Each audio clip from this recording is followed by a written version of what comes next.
Be ready, start.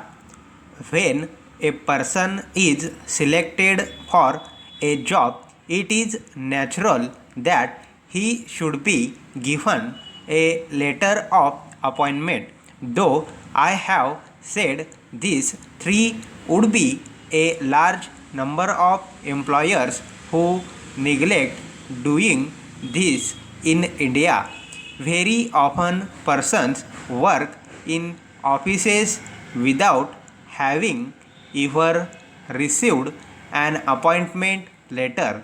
An appointment letter should state the fact of appointment.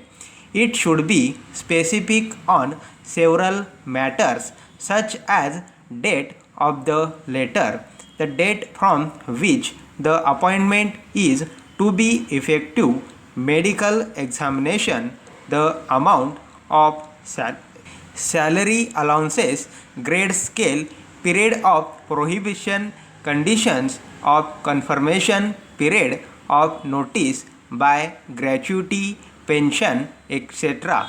It should be noted that an appointment letter is a contract between the employer and the employee.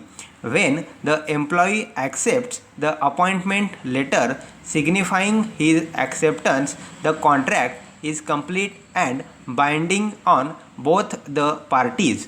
In most cases, a candidate for employment has no choice but to accept the letter of appointment as issued by the employer.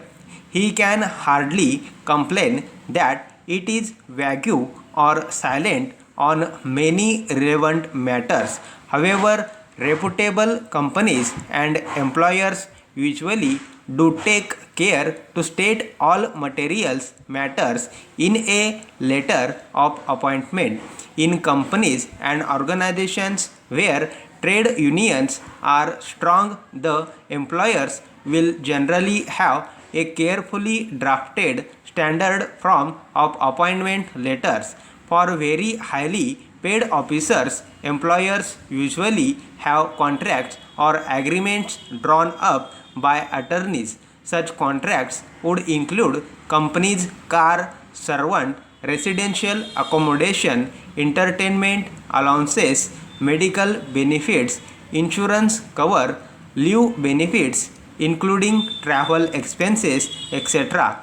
Some of the most highly paid persons are managing directors or whole-time directors of some corporations. A limited company has to follow certain procedure laid down by the Companies Act in making appointment of managing or full-time director.